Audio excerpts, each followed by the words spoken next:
Salve, salve, galerinha da segunda série do ensino médio do Colégio Universitário de Ipameri. Tudo bem com vocês?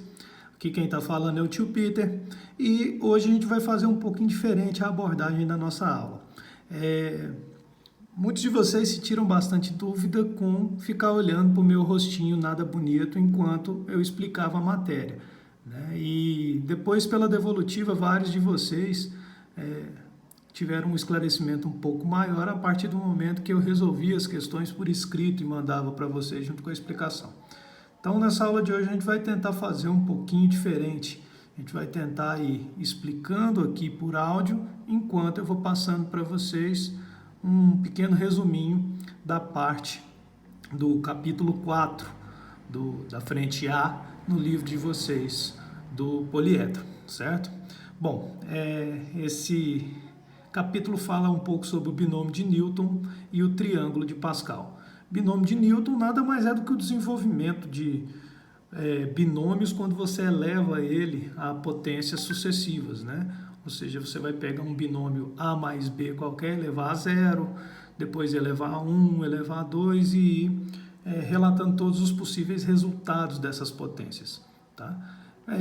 Quando a gente desenvolver tudo isso, a gente vai ver que tem uma pequena relação com a questão de combinação simples, que foi visto no capítulo anterior. E quando você pega todas as possíveis combinações e organiza elas em linhas, você consegue montar um negócio bacana que é o que a gente chama de triângulo de Pascal.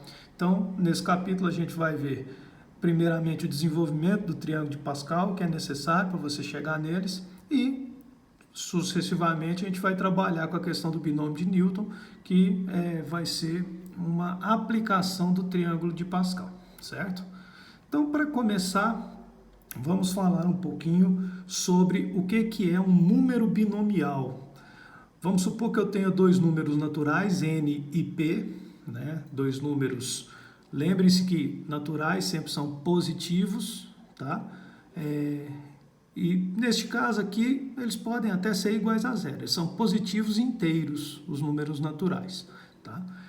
Mas aqui a gente vai estabelecer uma condição para eles. São dois números n e p, de modo que 0 é menor ou igual a p, que é menor ou igual a n. O p sempre vai ser um número que é menor ou igual a n. Então, o n sempre é o maior deles. A gente vai chamar de número binomial de n em p a combinação simples de n elementos tomados P a P. Tá? Então, olha só, combinação de n elementos tomados P a P. Tá? Uma forma de você escrever essa combinação é usando essa forma binomial, entre parênteses o n em cima e o p embaixo. Cuidado, não é uma fração, tá? Muita gente põe o risquinho aqui no meio de forma equivocada.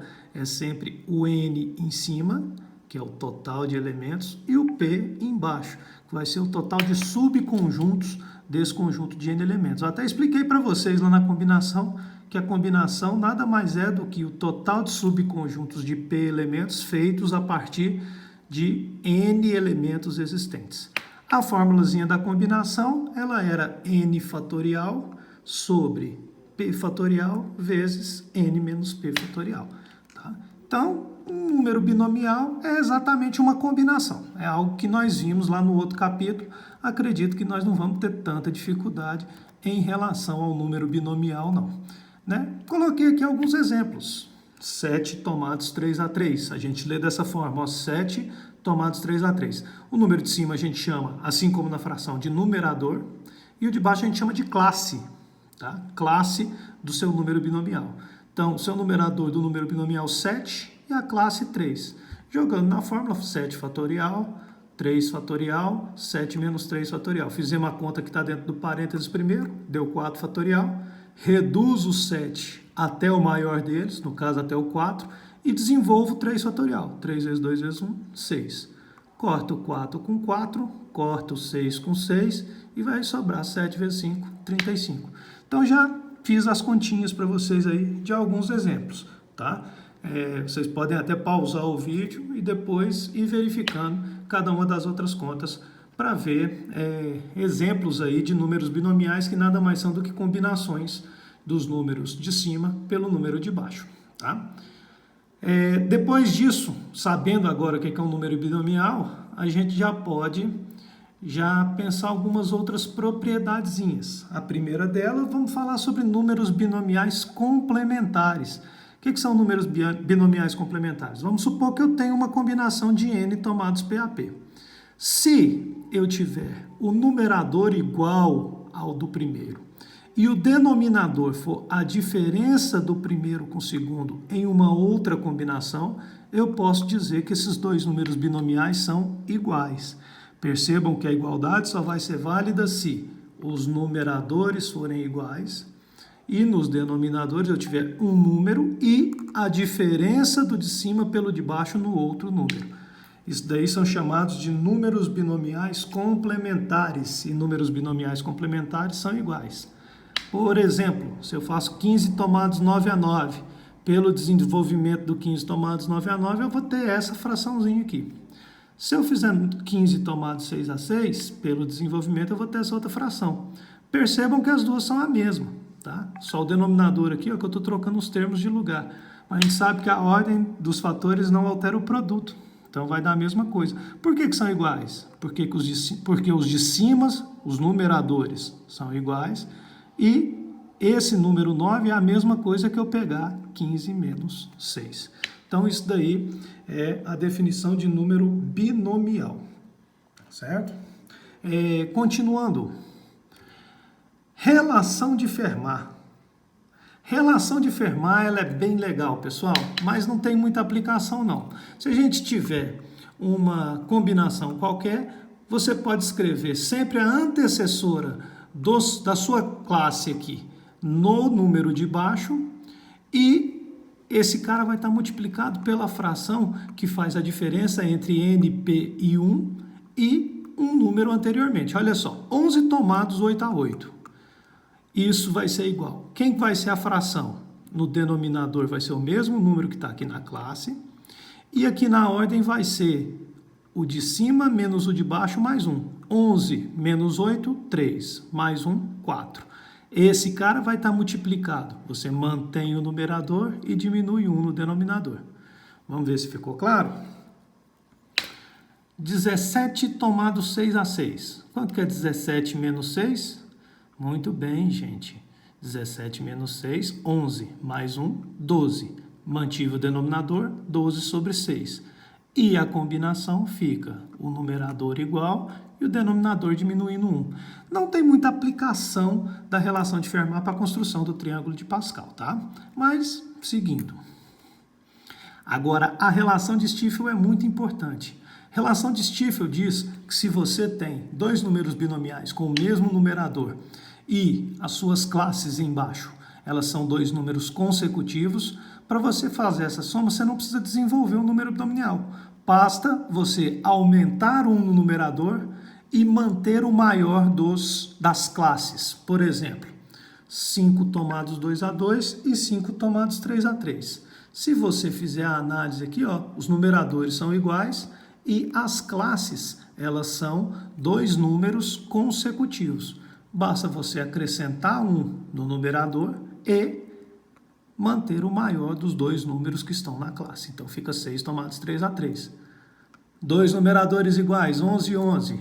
As classes, números consecutivos. Aumenta um no numerador e mantém o maior deles no denominador. Isso vai ser muito importante para a gente montar o triângulo de Pascal. Falando do danado, eis-lo aí. Deixa eu dar uma articulada aqui para que vocês consigam enxergar melhor a questão do triângulo de Pascal. Bom, pessoal, triângulo de Pascal nada mais é do que você ir organizando esses números na forma de linhas. Primeiro, faz a combinação de todo mundo começando com 0, que é o 0 tomado 0 a 0. Depois, faz a combinação todo mundo começando com 1. 1, 0 a 0, 1, 1 a 1. Depois, vamos fazer todo mundo começando com 2, numerador 2. 2 com 0, 2 com 1, 2 com 2. E vai fazendo essas contas. 3 com 0, 3 com 1, 3 com 2, até chegar no 3 com 3. Percebam que o numerador a gente está aumentando de 1 por 1, certo? 0, 1, 2, 3, 4. E o denominador, a gente começa do zero até chegar no número que seja igual ao de cima. Tá? Vamos desenvolvendo todos eles. Eu posso continuar aqui, ó, com 5, com 6, com 7, até onde eu quiser. Por isso eu já representei esse último aqui com N. O mais massa é esse cara aqui do lado, ó, que eu já estou colocando para vocês as respostas de todos eles. 0 tomado 0 a 0, 1. Essa segunda linha aqui, ó, 1 e 1. Essa próxima linha, 1, 2 e 1. E assim sucessivamente, ó. Essa linha com 4 termos dá 1, 3, 3 e 1. A linha com 5 termos, 1, 4, 6, 4, 1. Essa cara aqui, ó, esse primeiro a gente chama de linha 0. Linha 1, linha 2, linha 3, linha 4 e assim sucessivamente. Já aqui coluna 0, coluna 1, coluna 2, coluna 3 e assim sucessivamente. Tá? Então, esse é o triângulo de Pascal. Algumas coisas são bacanas da gente ver. Ó. É lógico que você não precisa fazer todas essas combinações aqui. Ó. A partir do momento que você começou a fazer as contas, para você achar cada um dos termos do triângulo de Pascal, basta você somar os dois que estão imediatamente acima dele. Ó. Quanto que é 1 mais 1? 2. Ó, que bacana. O resultado de baixo foi exatamente a soma dos de cima. 2 mais 1, 3. Número de baixo é a soma dos de cima. 3 mais 3, 6. 10 mais 10, 20. 6 mais 15, 21. 35 com 21, 56. 28 com 8, 36. E assim sucessivamente. Quaisquer dois números que você pegar, a soma vai estar imediatamente embaixo. Isso é uma das propriedades. E se você olhar, ó, ele vai começar até uma determinada sequência e depois ele vai reduzir de modo que os números de trás são iguais aos seus correspondentes na frente. Ó. O primeiro, vamos pegar essa última linha. Ó. O primeiro é igual ao último, 1 com 1. Segundo com o penúltimo, 10 com 10. Terceiro com o antepenúltimo, 45 com 45. Essa é exatamente a noção de complementar que nós vimos lá em cima. Tá bom? Vamos ver o que mais. Propriedades. Soma de todos os elementos de uma linha sempre é igual a 2 elevado a n. Vamos voltar lá no triângulo, pessoal. Se a gente pegar aqui, ó, a soma dos elementos aqui, 1 mais 1, 2, que é a mesma coisa que 2 elevado a 1. 1 mais 2 mais 1, 4, que é 2 elevado a 2.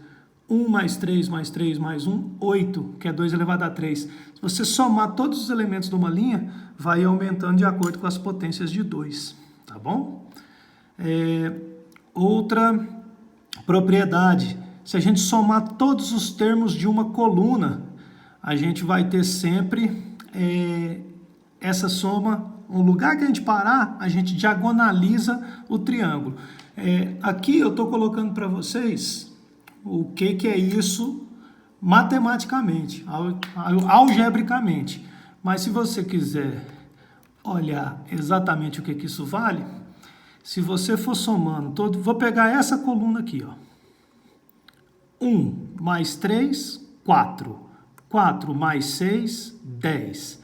10 mais 10, 20. 20 mais 15, 35. Ah, cansei, quero parar de somar. 35 vai ser exatamente o valor que está na diagonal do número que eu parei. Então, se você começar somando todos os elementos de uma coluna, onde você parar, basta você olhar na diagonal que o resultado vai ser essa soma. Isso é aquela propriedade das colunas. Agora, se você olhar essa última propriedade, que é a soma dos termos de uma diagonal, que é essa última que está colocada aqui embaixo, ela nada mais é do que a gente fazer o seguinte, ó. Se você vier somando os elementos de uma diagonal, ó, 1 mais 2, 3, mais 3, 6, mais 4, 10, mais 5, 15. Cansei. Olha embaixo. Quando você vier somando desde o primeiro termo à diagonal, onde você parar, o termo de baixo vai ser exatamente o resultado dessa soma. Então, essas são algumas propriedades do triângulo de Pascal. Tá bom? Depois vocês podem ir brincando de desenvolver o triângulo de Pascal sem necessariamente olhar o que ele é. Né? Vai ser bem bacana que às vezes vocês vão achar mais algumas relações do que as de fato já tem, tá bom? Vamos ver aqui o próximo esquema nosso. Já vamos falar do binômio de Newton. Binômio de Newton nada mais é do que a gente ir fazendo dois termos. Um binômio é uma soma de dois termos, aqui nós chamamos os termos de A mais B. E fui fazendo todas as potências. Primeiro elevado a zero, qualquer número elevado a zero dá 1. Depois elevei a 1, qualquer número elevado a 1 dá ele mesmo. Depois eleva ao quadrado, aí você vai fazer aquele esquema, quadrado do primeiro mais 2 vezes o primeiro vezes o segundo, mais o quadrado do segundo. Pega esse resultado e multiplica por A mais B de novo, vai chegar em cubo do primeiro, mais 3 vezes o quadrado do primeiro vezes o segundo, mais 3 vezes o primeiro vezes o quadrado do segundo, mais o cubo do segundo. E assim sucessivamente.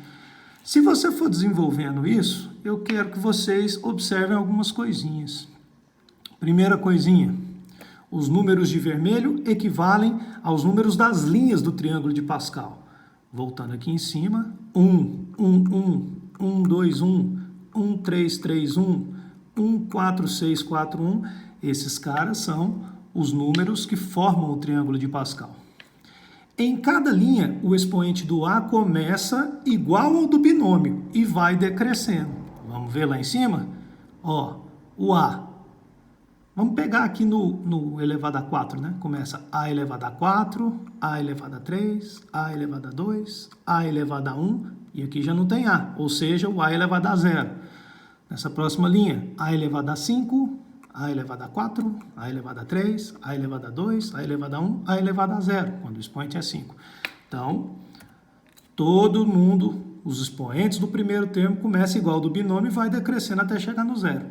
E já a cada linha, o expoente do B começa 0 e vai diminuindo. Vamos dar uma olhada aqui, ó. Por exemplo, aqui eu não tinha B. O B estava elevado a 0. B elevado a 1, B elevado a 2, B elevado a 3, B elevado a 4, B elevado a 5. Ele vai aumentando até chegar no valor. Se a gente for fazer isso para todas elas, ó, como a linha equivale à linha do triângulo de Pascal, ela começa com n tomado 0 a 0, n tomados 1 a 1, até chegar no n tomado n a n. O primeiro termo, o primeiro número está elevado a n e o segundo elevado a 0. E aí depois a gente vai diminuindo do primeiro, a potência do primeiro, n menos 1, n menos 2, até chegar no 0, e aumentando do segundo, 0, 1, 2, até chegar no n. Esse monstrão aqui, ó, é o que a gente chama de termo desenvolvido, desenvolvimento do binômio de grau n, tá bom? Só que é lógico que a gente não vai precisar de fazer o binômio inteiro, né? A gente vai particularizar um caso e a particularidade vem pela fórmula do termo geral. Cada termo de um binômio pode ser escrito da forma n tomados PAP, x elevado a n menos p, vezes a elevado a p. Percebam que aqui o coeficiente é p mais 1. Sempre a gente tem que colocar no lugar do P um número a menos do que a gente quer, tá bom? Por isso, P mais 1, tá? Meus queridos, titia aqui, tudo bem? Nesse caso de hoje a gente trabalhou um pouco mais visual, né? Mas fiquei muito feliz das devolutivas das questões da semana passada. Tentem fazer da mesma forma, né? Dentro do roteiro do estudo eu passei para vocês aí algumas questões e eu gostaria que vocês desenvolvessem, mandassem para mim. Se porventura tiver dúvida, não se acanhe de me mandar, eu tento fazer resolvido. Como deu muito certo essa questão da resolução, eu mandar para vocês, hoje eu resolvi fazer um pouquinho diferente, que vocês ficarem vendo minha cara feia, tá bom? Beijos, fiquem com Deus, sigam o roteiro de estudo e eu estou à disposição para a gente estar resolvendo as atividades referentes a essa lista. Até mais.